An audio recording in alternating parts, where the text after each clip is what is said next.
Everyone, welcome to our YouTube channel let's grow together. आज हम एक टॉपिक के ऊपर बात करेंगे जिस टॉपिक का नाम है डायरेक्ट सेलिंग।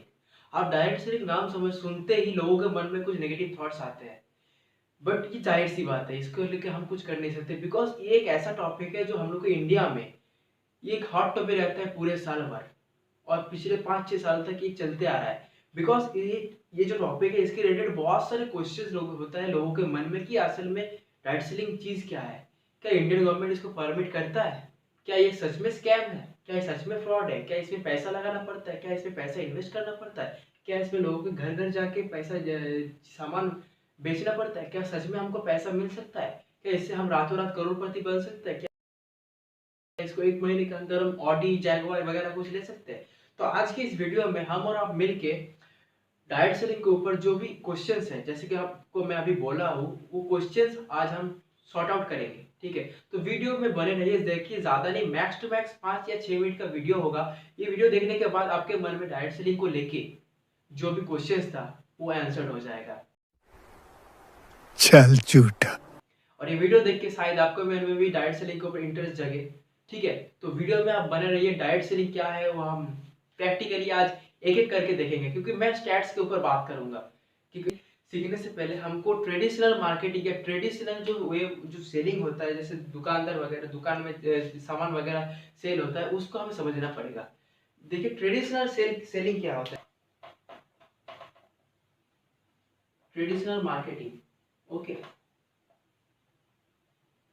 ये एंशियंट टाइम से होते हुए आ रहा है। ये पिछले 100, 200, 400 सालों से यही मार्केटिंग कंटिन्यूअसली हो रहा है। ठीक है, बिजनेस टू कंज्यूमर में यही मार्केटिंग होता है। फॉर एग्जांपल, कुछ भी एक प्रोडक्ट ऐसे तो नहीं बन जाता, उसको कोई ना कोई तो बनाता है।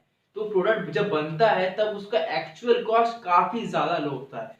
फॉर एग्जांपल, एक प्रोडक्ट एक्स, ठीक है, ये प्रोडक्ट कौन बनाता है? बेसिकली प्रोडक्ट बनाता कौन है? प्रोडक्ट बनाता है मैन्युफैक्चरर।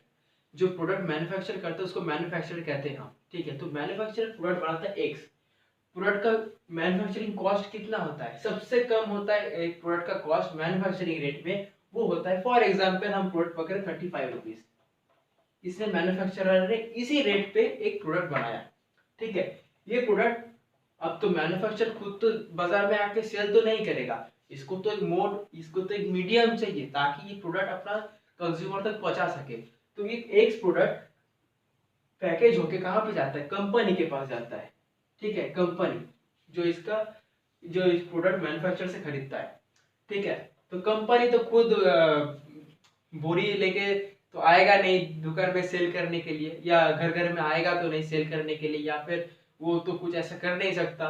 तो ये कंपनी से प्रोडक्ट कौन खरीदता है? इस कंपनी से प्रोडक्ट खरीदता है डीलर्स। तो डीलर क्या है? कंपनी से इन्होंने प्रोडक्ट खरीदा।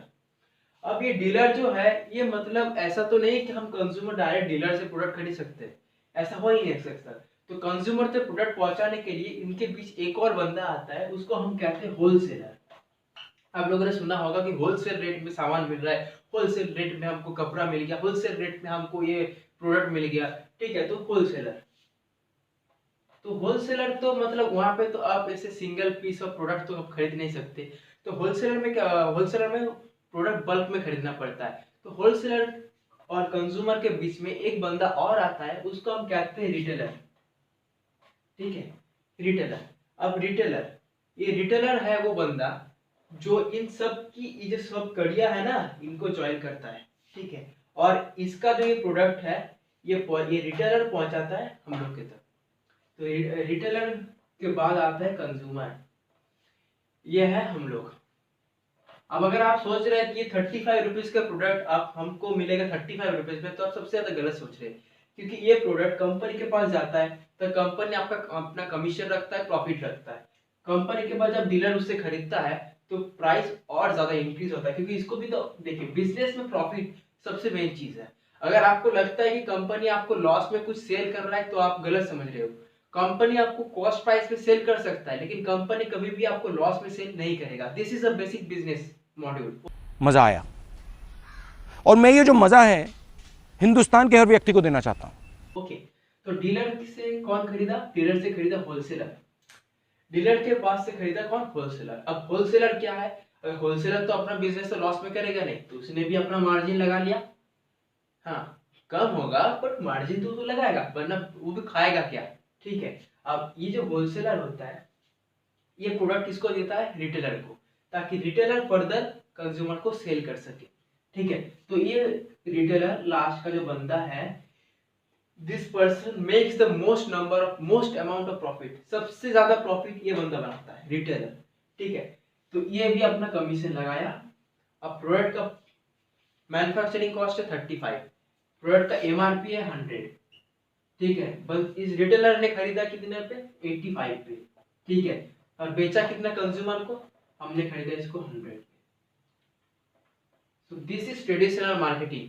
तो आप सोच रहे 35 65 इतना प्राइस का डिफरेंस, ये इलीगल नहीं है? अरे भाई, पिछले जनरेशन यही चलते आ रहा है। ये कंप्लीटली लीगल प्रोसीड्योर है, तो कंप्लीटली लीगल है, कोई भी किसी को सू नहीं कर सकता।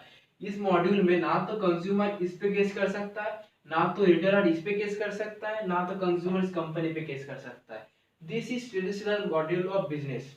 ठीक है, एक प्रोडक्ट को कंज्यूमर तक पहुंचाने के लिए। लेकिन अब मॉडर्न में इसी ये जो बीच का जो कड़िया है, ये इसको भी कम कर दिया। अब तो प्रोडक्ट, बहुत सारे प्रोडक्ट बनते हैं, तो आपका प्रोडक्ट यूनिक है, ये आप कैसे समझ गए?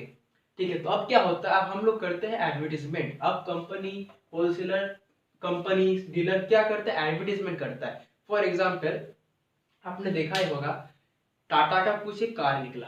ठीक है। तो टाटा का कुछ एक एक्स मॉडल का कार निकला। तो उसको हमको कैसे पता चला कि ये कार अच्छा है कि बुरा है? लोग एडवर्टाइजमेंट करता है। ठीक है। तो कंज्यूमर तक प्रोडक्ट का नॉलेज भेजने के लिए वो लोग पैसा लमसम अमाउंट में इन्वेस्ट करता है, ताकि कंज्यूमर को उस प्रोडक्ट का नॉलेज मिल पाए। ठीक है। तो उसके क्या होता है, अब एडवर्टाइजमेंट ऐसे वैसे नहीं। आप किसी रास्ते से, गली से कोई बंदा चल के जा रहा है, उसको पकड़ कर तो एडवर्टाइजमेंट आप करा नहीं सकते। किसी एक सेलिब्रिटी को, किसी एक क्रिकेटर को, कोई अच्छा मॉडल, उसको पकड़ के हम लोग यहाँ पे कराते हैं क्या? एडवर्टीजमेंट। तो यहाँ से यहाँ तक का जो बीच का कड़ी है, इसको हम एडवर्टीजमेंट के थ्रू इसको हम कम कर देते हैं। ठीक है। ये एडवर्टीजमेंट किसने किया? एडवर्टीजमेंट ने किया फॉर एग्जांपल किसी हीरो ने। ठीक है। आपने देखा ही होगा, फॉर एग्जांपल एक फेयरनेस क्रीम का ऐड होता है। फेयरनेस क्रीम का ऐड होता है। तो फेयरनेस क्रीम के ऐड में आपको जो हीरो दिखता है, क्या आपको लगता है सच में वो प्रोडक्ट खुद यूज करता होगा? आपको भी लगता है कि जो प्रोडक्ट हमको दिखाया जाता है टीवी पे, फॉर एग्जांपल एक शाहरुख खान सर एक प्रोडक्ट का प्रमोशन कर रहे थे, fair and handsome, fair and handsome product. ठीक है। तो अगर ये प्रोडक्ट का जो था, अगर इसका मार्केटिंग एडवर्टाइजमेंट के थ्रू नहीं होता, क्या ये पॉसिबल था कि नॉर्मल कंज्यूमर्स को इस प्रोडक्ट का नॉलेज मिल पाए? That's quite impossible. तो इसका इसका जो मैन्युफैक्चरिंग कॉस्ट था वो भी कम होता है, लेकिन शाहरुख खान सर का जो एडवर्टाइजमेंट कॉस्ट होता है, उसका तो इस प्राइस इसमें ऐड होता है ना। तो ये 65 रुपीज का जो प्रॉफिट होता है, वो इन बीच के बंदों को, जैसे ये क्या हुआ, कंपनी, डीलर, होलसेलर, रिटेलर, ये 65% का जो प्रॉफिट है ये इनमें जाता है, और इन एडवर्टीजमेंट और हीरो जो मॉडल होते हैं उन पे जाता है। ये एडवर्टीजमेंट और ये जो मॉडल्स होते हैं उनको मिलता है ये 65% प्रॉफिट। ठीक है। 100% अगर पॉपुलेशन है ना, टोटल 7% लोग, पूरे पॉपुलेशन का 7% लोग ये बीच के जो बंदे हैं ये लोग हैं। बाकी 93% हम ये 65 रुपीज पे करने वाले, सॉरी 93% लोग जो प्राइस ज्यादा पे करके प्रोडक्ट खरीदता है, हम पैसा देते हैं और इनको पैसा, इनका जेब भरते हैं। ये product high price first of all, लेकिन हम कोई किसी के मन में कभी क्वेश्चन आ ही नहीं सकता, बिकॉज वो लोग खुद जाके प्रोडक्ट को खरीद के लेके आते हैं। ठीक है। और ये प्रोडक्ट्स साल भर साल चलते आ रहे हैं। ये जो वे है method of selling this products, ये बहुत दिनों से चल रहा है। फॉर एग्जाम्पल, मैं आपको एक एग्जाम्पल लेके बोलता हूँ। ठीक है। आपका सैलरी है 10,000 रुपीज। ठीक है। आपका सैलरी है 10,000 रुपीज। ये 10,000 रुपीज में आप अपना पूरा फैमिली का पेट चलाते हो। ठीक है। आपने पूरा 10,000 अमाउंट ऑफ रुपीज का प्रोडक्ट खरीद लिया, मतलब चावल, दाल, आटा, चीनी, तेल, ये सब आपने खरीदा। तो खरीदने के बाद सेम 35 रुपीज, ठीक है, मैन्युफैक्चरिंग कॉस्ट। तो आपने खरीदा कितने का? 3500 रुपीज का आपने टोटल प्रोडक्ट खरीदा है, और आपने पैसा ज्यादा एक्स्ट्रा पे कितना किया है? आपने 6500 रुपीज एक्स्ट्रा पे किया है इन लोगों को। 6500 रुपीज, नियर अबाउट डबल आपने पे किया ज्यादा। किनको? मॉडल्स को। किनको? होलसेलर, रिटेलर, डीलर, इनको आपने पे किया। तो ठीक है, तो इसको कहते हैं ट्रेडिशनल मार्केटिंग, बिकॉज ये नॉर्मल है, ये चलते आ रहा है और आगे भी चलते रहेगा। ठीक है, तो दिस इज ट्रेडिशनल मार्केटिंग। तो अब हम बात करेंगे कि डायरेक्ट सेलिंग क्या है। ठीक है, अभी तक हमने जाना कि ट्रेडिशनल मार्केटिंग क्या है, कैसे काम करता है, किसको सबसे ज्यादा प्रॉफिट होता है। अब हम बात करेंगे डायरेक्ट सेलिंग क्या है। ठीक है, तो डायरेक्ट सेलिंग स्टार्ट होता है 1959 में। 1959, okay. In the year of 1959, direct selling was started by two friends. ठीक है, एक का नाम था रिच डेवोस, ओके, एक बंदे का नाम था रिच डेवोस, और दूसरे बंदे का नाम था जय वेन एंडल। जो भी नाम आपको बता रहा हूँ, आपके पास गूगल है, आप सर्च करके देख सकते हो कि ये बंदे ने सच में स्टार्ट किया था कि नहीं। ठीक है, तो इन दोनों ने मिलकर डायरेक्ट सेलिंग स्टार्ट किया था, बिकॉज जो ट्रेडिशनल वे ऑफ मार्केटिंग है उसमें सबसे ज्यादा प्रॉफिट किनको मिलता है? सबसे ज्यादा प्रॉफिट मिलता है रिटेलर्स को, एडवर्टाइजमेंट जो करते हैं उनको, जो मॉडल्स होते हैं उनको, कंपनी को मिलता है। बट जैसे मिडिल क्लास आदमी, जैसे गरीब फैमिली का आदमी, वो तो हमेशा मतलब इनके जो मतलब ये जो प्रोडक्ट्स का प्राइस है इनके अंदर दबके रह जाते हैं, ये लोग नहीं तो फर्दर ग्रो नहीं कर पाते। तो ये लोग मिलके डायरेक्ट सेलिंग का कंसेप्ट लाए कि हम लोग डायरेक्ट सेलिंग में क्या होता है। अब मैं बोलता हूँ डायरेक्ट सेलिंग में होता क्या है। असल में डायरेक्ट सेलिंग में होता क्या है? मैन्युफैक्चर होता है, बिकॉज विदाउट मैन्युफैक्चर प्रोडक्ट कभी बन ही नहीं सकता। ठीक है, तो मैन्युफैक्चरर ने प्रोडक्ट, सेम एक प्रोडक्ट मैन्युफैक्चरर ने बनाया। ठीक है, कितने प्राइस पे? Same price 35। तो इन दोनों बंदे ने क्या किया, ये जो प्रोडक्ट था यहाँ पे 35 रुपीज वाला सेम प्रोडक्ट प्राइस जो यहाँ पे था, इन लोगों ने क्या किया, इन्होंने कंपनी को रखा, because without company no product is authorised. Okay, company को इन्होंने रखा, इन्होंने डीलर को हटाया, इन्होंने डीलर को हटा दिया, इन्होंने होलसेलर को हटा दिया, ओके, इन्होंने रिटेलर को हटा दिया, ओके, इन तीनों को इन्होंने हटाया। ठीक है, तो तब के टाइम में एडवर्टाइजमेंट उतना ज्यादा एक्टिव था नहीं। ठीक है, तो तब कंज्यूमर को प्रोडक्ट मिलता रहता था। ये 35 प्रोडक्ट बोला प्रोडक्ट कंपनी अपना थोड़ा सा प्रॉफिट रख के इनके पास पहुंचा देता था 45 रुपीज में। ओके, तो ये था तब का डायरेक्ट सेलिंग। ठीक है, अब ये बंदा प्रोडक्ट मिल रहा था इसको 45 रुपीज में। तो जो, ठीक है, अब मॉडल में क्या है? मॉडल में आता है अभी एडवर्टीजमेंट। ठीक है, बिकॉज कुछ भी प्रोडक्ट आप बनाओ, अगर उसको आप एडवर्टाइज नहीं करोगे तो आपका प्रोडक्ट चलेगा नहीं। एडवर्टीजमेंट हो गया एक। और अगर वो सेम प्रोडक्ट आपने एडवर्टीजमेंट कराया लेकिन किसी trending actor, trending model, trending cricketer से अगर आपने उसका एडवर्टाइजमेंट नहीं किया तो शायद उसका मार्केटिंग खराब हो सकता है। तो क्या होता है यहाँ पे? सेलिब्रिटी। ओके, जैसे हमने पहले बोला ट्रेडिशनल मार्केटिंग में इन दोनों का कमीशन लगता है, इन दोनों का पैसा लगता है, तभी जाके कुछ प्रोडक्ट से एडवर्टाइज होता है।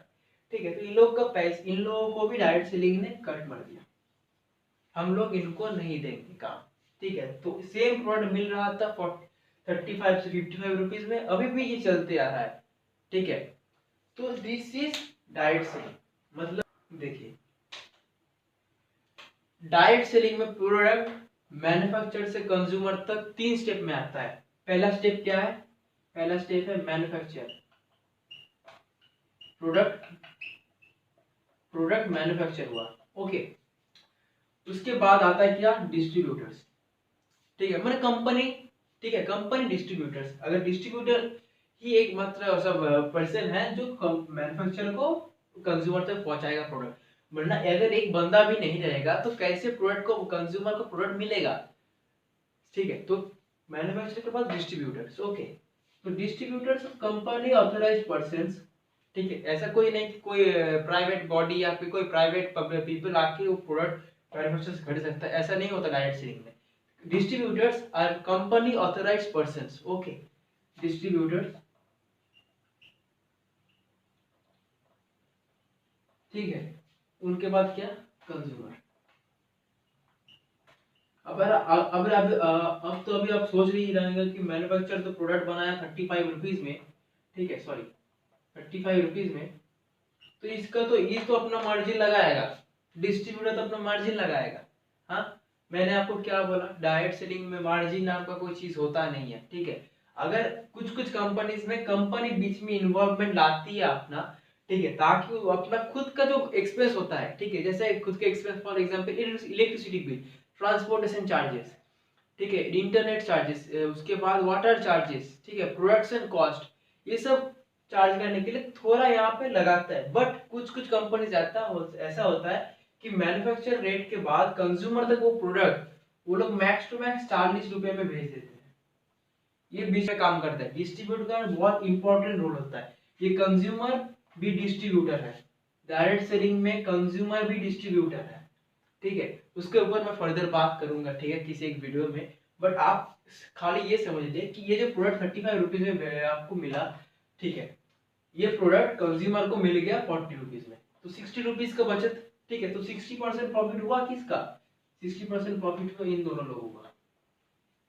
अगर फॉर सपोज इसने अपना थोड़ा मार्जिन रखा, रिटेलिंग अगर इसने किया, क्योंकि प्रोडक्ट मैन्युफैक्चर के बाद इसके पास आता है, ठीक है, अगर इसने अपना थोड़ा बहुत मार्जिन भी लगा के यहाँ पे सेल किया, तब भी कंज्यूमर का प्रॉफिट ही होता है डायरेक्ट सेलिंग में, ठीक है। अब कंज्यूमर भी अपना पैसा यहाँ पे सेव कर सकता है। बट ट्रेडिशनल मार्केटिंग में ये जो बीच के जो बंदे होते हैं 60% प्रॉफिट उनको मिल जाता था।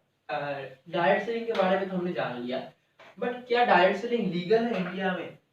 तो आपकी जानकारी के लिए बता दूं, इंडिया में 2016 में इंडियन गवर्नमेंट ने डायरेक्ट सेलिंग को फुल परमिशन दे दिया इंडिया में वर्क करने के लिए, ठीक है। 2016 में आप लोग सर्च करके देख सकते हो, ठीक है। इंडिया में आईडीएसए नाम का डायरेक्ट सेलिंग के ऊपर एक रेगुलेटरी बॉडी है जो डायरेक्ट सेलिंग और नेटवर्क मार्केटिंग कंपनीज को देती रहती है, ठीक है। क्या है, IDSA, ओके। IDSA का मतलब इंडियन डायरेक्ट सेलिंग एसोसिएशन, ठीक है। ये जो बॉडी है ये डायरेक्ट सेलिंग कंपनीज को ऊपर नजर रखते क्या ये सच में फ्रॉड कर रही है, क्या ये कंपनी अच्छा है, ठीक है। तो अब हम जानेंगे थोड़ा बहुत, ज्यादा नहीं, और 1-2 मिनट के अंदर 1-2 मिनट का टाइम लूंगा आप लोगों का।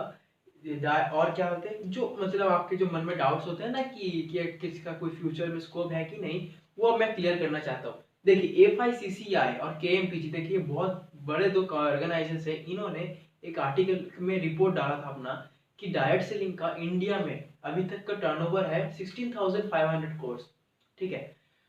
तो डायरेक्ट सेलिंग का टर्नओवर इंडिया में अभी है 16,500 करोड़ अकॉर्डिंग टू देम। ये कोई छोटे मोटे कंपनीज नहीं है, ठीक है, ये एक मल्टीनेशनल ऑर्गेनाइजेशन है, ठीक है। तो विद इन नेक्स्ट 5 इयर्स इन्होंने अपने रिपोर्ट में बोला है कि इंडिया में डायरेक्ट सेलिंग का टर्नओवर होगा 65,000 करोड़। कितना, देखिए वीडियो में, अभी 2021 में चल रहा है 16,500 करोड़, ओके। इंडिया की बात कर रहा हूं मैं। विद इन नेक्स्ट 5 इयर्स, मतलब 2026 टू 2027 के बीच में खाली इंडिया में डायरेक्ट सेलिंग का टर्नओवर होगा 65,000 crore, okay, near about 5 times growth, ठीक है। तो आप सोच सकते हो अगर आप डायरेक्ट सेलिंग के साथ जुड़ जाते हो, अगर आप थोड़ा बहुत भी काम कर रहे थे इसके साथ डायरेक्ट सेलिंग के साथ, तो विद इन नेक्स्ट 5 इयर्स आप सोच सकते हो आप कितने अच्छे पोजीशन में रह सकते हो, ठीक है। देखिए मैं स्टैट्स लेके बात कर रहा हूँ, ये जो भी है आप लोग के पास गूगल है, आप गूगल में सर्च करके देखना। हमने जाना कि नेटवर्क मार्केटिंग और ट्रेडिशनल मार्केटिंग के बीच का डिफरेंस, ओके। हमने जाना कि क्या इंडिया में ये लीगल है कि ये स्कैम है, वो सब हमने जाना। हमने जाना कि FICC और KMPG का रिपोर्ट क्या है। एक